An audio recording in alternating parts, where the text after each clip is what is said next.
have a huge portfolio, but you were really an early mover in using NFTs in the gaming industry. And a lot of your games, specifically the Metaverse ones, focus on the idea of virtual land ownership, the sandbox, the obvious example. How do you see that evolving? Well, I mean, one of the reasons why we were so drawn to NFTs is because anyone who's a gamer will appreciate the fact that the virtual items that they have inside games is one that they feel they should own already. Most gamers don't realize that actually all the items that they apparently play with and have earned, whether they paid money for it or earned it through gameplay, actually it doesn't belong to them. The terms of service makes it very clear that it belongs to the game company. I bought my first virtual item, I think maybe 30 years ago or so in a multi-user dungeon. I paid $20 for it. And it was one of those interesting experiences where for me, it was as real as anything else. And I think today that is true probably for the 3.2 billion gamers out there. Everyone believes that they ought to own their virtual items. Now, whether they understand it or not is a different matter altogether. But intrinsically, they believe they should own it. And the gamers themselves around their communities believe they should own it too. Okay, well, when we're talking about ownership, if you own an actual home and you have the deed to that property, there's obvious utility and value in owning a home. It can be, close to your office, close to your child's school. You have a kitchen you can cook in. It's shelter. It protects you from the rain. What gives virtual land value? Why is it intrinsically valuable and digital property rights important by extension? Well, let me just sort of illustrate another example, and then we can go straight into virtual land and the network effects implied with it. In general, when we think of as a species, when we think about when we purchase something, we don't just purchase something for its pure utility. There is a value in that, of course, but there's a lot that goes into social identity and social statuses as well. So for instance, when you buy a Birkin bag, how much of that sort of Birkin bag in value is the material quality around it? And in fact, 99.9% is entirely virtual in construct. You just want to be seen with your Birkin bag. Exactly. The network effect, that's right. Yeah. But it's also what other people say about it. It's sort of that feeling of being part of a community as well, of other people who have Birkin bags. Now, real estate functions in much the same way. Why would you want to live in Tribeca versus some place far away in Africa? Technically speaking, that house that you have can be bigger and larger and perhaps more majestic in another place, another country. But we want to live in New York. Again, it's because of the network effect. It's because of the people around. It's the influence that comes with it. And just in that same way, when people ask you where you're from, they're not asking specifically, or even maybe which district you live in, for instance, where do you live? It's a very common question. It's not that they're necessarily just trying to size you up. They're trying to understand what community you're in as well, right? So, you live in the Peak, or you're that kind of person, or you live in Tribeca, or you live in Brooklyn, right? These are parts of identifying who you are. And we choose to play and live in these places as a way of identifying us. And so people do this in virtual worlds as well. When you say what games you play, for instance, actually you're saying what kind of a gamer you are, what kind of a community you're part of. And virtual land in the sandbox functions exactly the same way. The difference about why virtual land and sandbox has meaning is because you now actually have real ownership. And that's a real big difference because, if you don't actually have ownership, you can't allow for capital formation. You can't also allow for the ability for third-party network effects to take place in a permissionless manner. The fact that I can own a house in the real world, for instance, is the reason why a bank can give me a 20 or 30-year mortgage.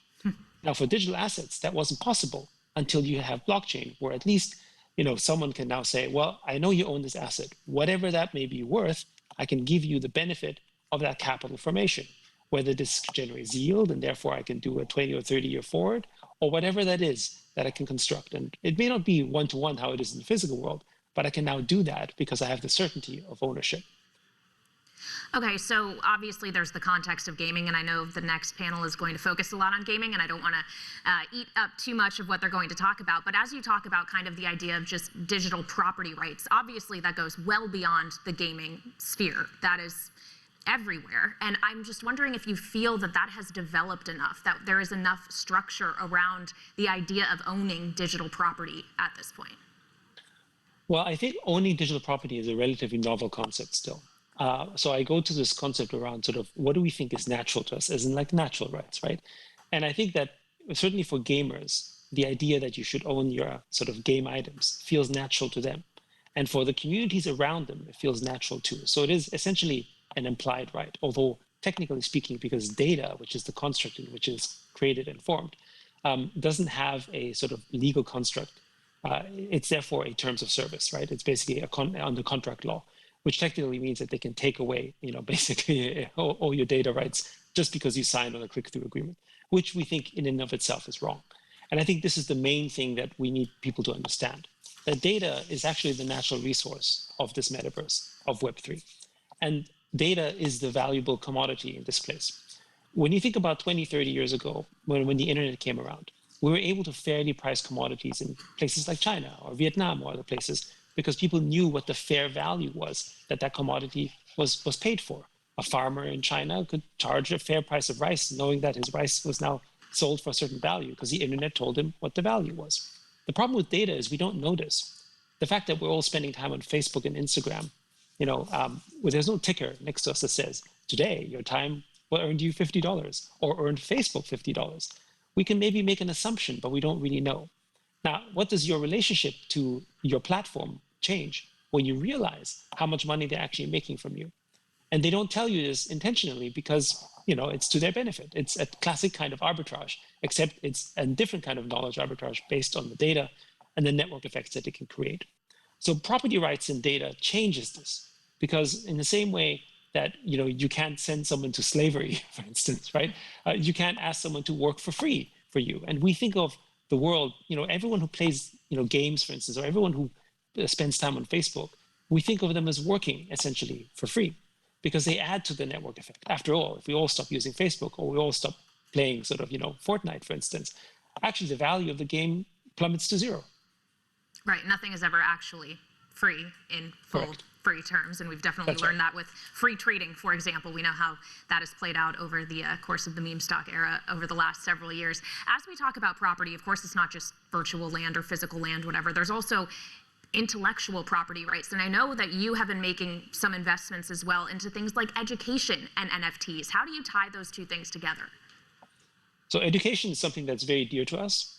Part of the reason, and we've seen this with gamer time and gamers as well, it's about value to society. One may argue about sort of what is gamers' value to society. We don't have to go into this now. We do think it's very valuable. But for teachers, I think it's undeniable. Everyone agrees that teachers are very valuable to society, except they're amongst the least paid in society. So there's a little bit of a sort of disconnect here. And one of the reasons we think that's the case is because it's not been possible for them to have the benefits of the classic capital formations that you can have with property rights. Now, what we've seen with non-fungible tokens is that content turns into assets, and that makes them platforms, right? That's basically sort of the general thesis. Now, if you actually have a teaching content, and TinyTap, which was an acquisition we recently did, is the largest mobile teacher marketplace, serving about 8.6 million families today. And what's interesting about that is that teachers make about $100 a year, maybe $1,000 a year. Some teachers make tens of thousands, but that's a very small number. And it's basically based on the fact that people are sort of using the content, whether it's a parent or another teacher that's purchasing it. Now imagine that you turn this into effectively a yield instrument where I can buy this piece of content that a teacher can make $1,000 a year. And I'm happy to accept a 10% yield. Actually, that teaching content is now worth $10,000. And it's a very different factor in your life when a teacher, adds $1,000 of supplemental income a year, or he makes tens of thousands of dollars selling his content as an asset.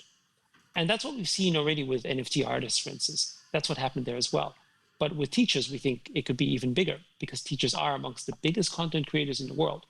And we also see another benefit here, which is that, we can now sort of provide sort of financial value to teachers and to educators around the world, not in a manner that is purely sort of from a charity standpoint, but actually as a working business model where I can invest in a teacher and it can benefit them as well. I think this is something that we're really excited about. What else are you excited about? Are there any, similar opportunities that you see out there where you're like, hey, I can use monetization of these assets that already exist, make them a non-fungible token, we can have a mutual benefit here? I mean, what other opportunities like that are you looking to pursue? Well, there's so many, but I mean, I would say, given the time, one of the opportunities top two, maybe. Yeah. 30 seconds each. Yeah. Well, so the very first one that I'm really excited about is what it means for children's education in terms of financial systems and economic systems. When you engage things like, digital property rights at a young age, where they have to trade or they understand about money and value. If you can teach our children algebra, we can certainly teach them economics, I would think. But the problem is that we don't teach them anything on this until they go to college, and they typically have debt. And their first experience with, financial systems is owing money, essentially a form of quasi-indentured servitude. So our perspective on this is actually, if we teach our children about money and systems at a young age, whether it's through games or other things with digital property rights, we will actually create an entire generation of children who understand about financial systems, who understand about risk, who understand about money. And it will be very different. They can't be exploited the same way with credit cards and so on. They'll be more careful. They understand interest rates, right? These are aspects that we think, will actually change the world in a very significant manner. If you take a look at what happened with Axie Infinity, for instance, you've got, millions of people in the Philippines. None of them are university educated, right? And actually understanding how a financial system in a game works, for instance, having essentially a crypto wallet instead of a credit card. Primarily because they weren't even allowed to have a credit card because it was financially not viable for them to do so. Broadly speaking, anything that makes content, which is really our human imagination, has now the ability to become an asset, right, through non-fungible tokens. And everything that is an asset becomes a platform, right? In the same way that ownership of physical assets in the real world allow us to basically create new services on top of this in a permissionless fashion.